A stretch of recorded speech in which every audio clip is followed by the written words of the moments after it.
Hey guys, Pinmaster here. I'm here with Antonio Banuelos, and we're gonna talk to you about UFC 226.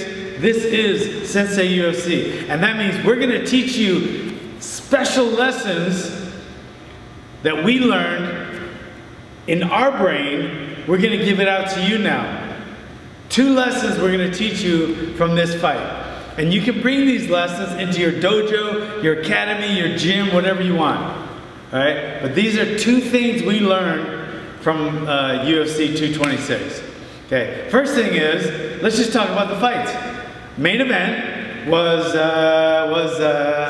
Stipe against DC. Not too many things you can say about that. Stipe was doing well, keeping the distance, but then all of a sudden, DC started doing really well, closing the distance. Distance is always king. Whoever can control the distance is going to win the fight 99.9% of the time.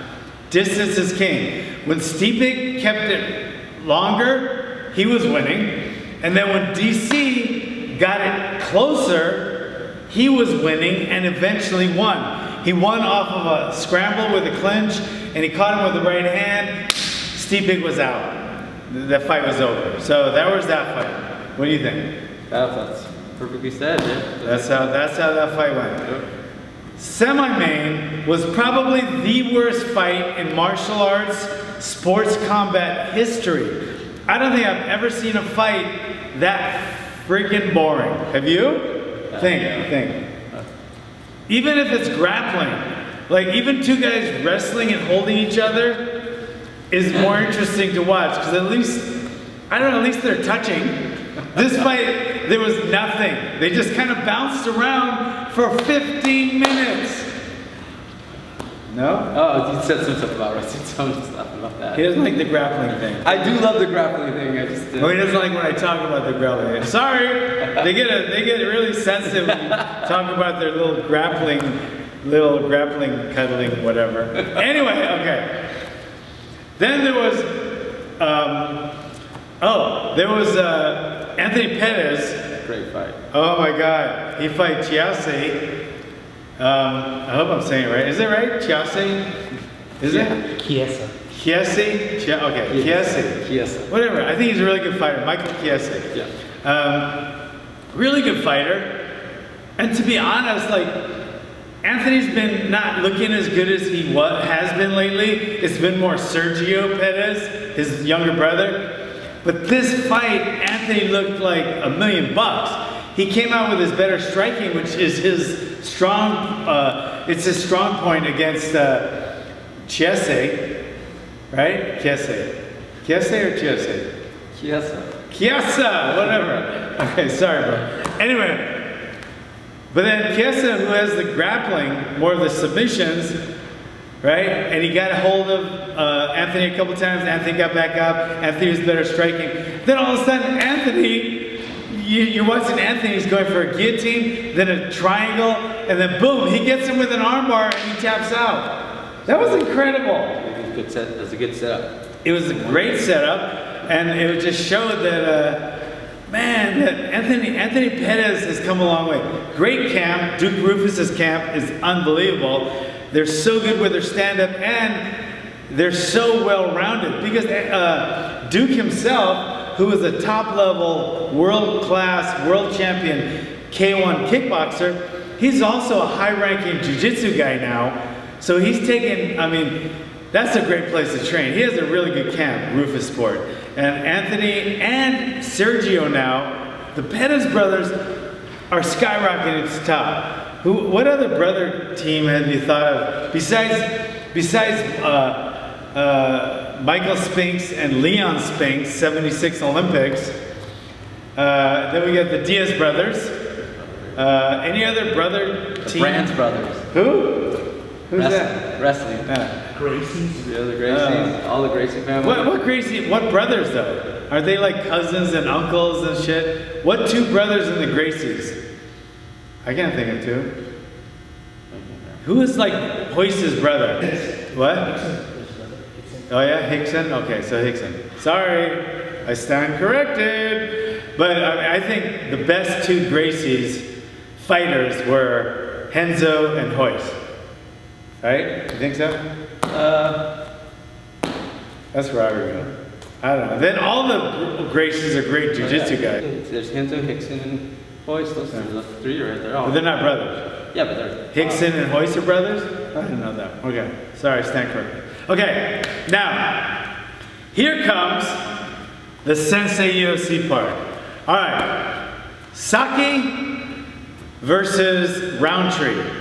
Saki is known as the kickboxer because he has the credentials. He's had like 100 kickboxing fights. He's been a world champion. But Roundtree is a good striker too, and he's known for his striking, but he's not at the same level as Saki. And he doesn't have the same stand-up pedigree. But he's a tough guy and he hits hard. And as we saw, the mistake that Saki made was, while he was leg kicking Roundtree was waiting for it. Just like if you go back and watch Gan McGee fight Pedro Hizzo, it was the exact same thing. When he was throwing his leg kick, his hands were not up, and he ate a right hand. It was actually a left hand, but we're switching it. So you get the point. When he threw his back leg to his front leg, he was throwing his punch, and he knocked him out with that.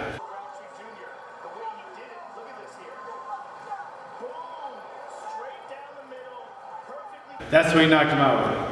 Okay, so how do you avoid that if you're the leg kicker? There's a couple of ways. The number one way is don't leg kick when your opponent's standing right in front of you. All right? So you wait till they move. You can't move away from them because they're always going to turn and face you. But if they're moving, like he's going this way, I would throw it real quick. Because if he was moving to my right leg, he can't stop and throw the punch in time. So if he was moving towards my power leg, I would feel good about throwing it then. If he was moving backwards and I was coming in with a combination, I would throw it then. If he was coming towards me straight, I'm never going to throw it. Okay? And if he's even standing still right in front of me, I'm never going to throw it. Okay? So I wouldn't throw it. But if I was throwing it anyway, in any fashion, that hand should be over your face. If you watch the video, Saki's hand was over here when he threw it. So his hand was up, but it was on the side of his face. That punch came straight down the pipe, and his hand was up here. His hand should have been here.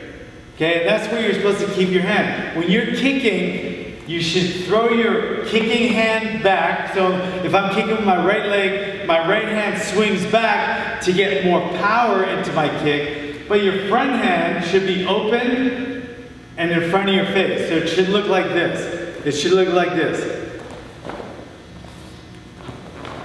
Okay, I'm swinging my back leg, then my front hand, I'm here. This hand comes here, not here. Okay, so when you're drilling on the bag or sparring, always keep your hands open when you're leg kicking, and they should be up here, not over here. Okay? So that's what happened. Saki, who's a great kickboxer, but he just got caught kicking like this. Okay? That is our number one lesson, guys. When you're leg kicking, keep your hands up and make sure your opponent is moving backwards or one side or the other, not standing right in front of you. 2, Sensei UFC number 2. It was Rafael Asuncion versus Rob Font. Okay? So, Asuncion won, and he did a great job, but he did something that if it was a street fight, it might have changed it.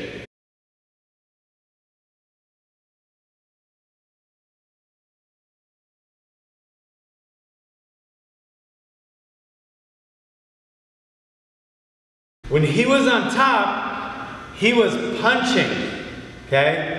And in an MMA match, or a UFC match, or a sport match where there's padding and your hands are wrapped, it's not that big of a deal.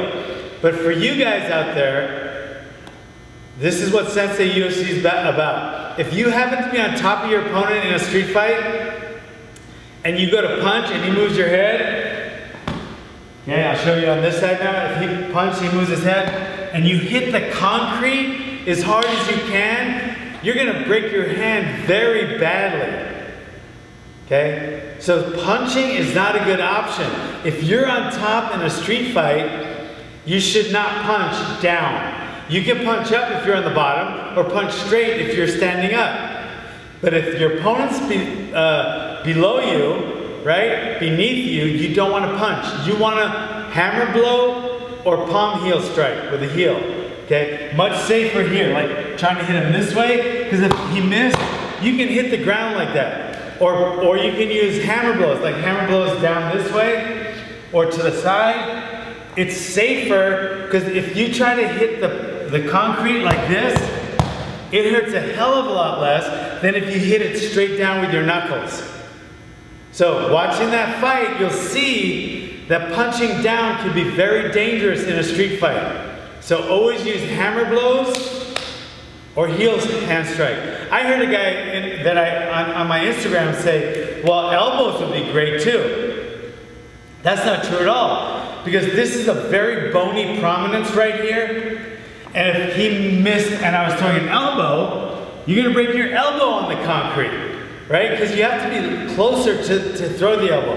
I'm not gonna throw an elbow from up here. I'm gonna have to get down closer, and if he moved, boom, my elbow, the point of my elbow just got fractured on the ground. So it's not safer to use elbows. You should only use your palm heel, okay, or your palm heel or your hammer fist, okay?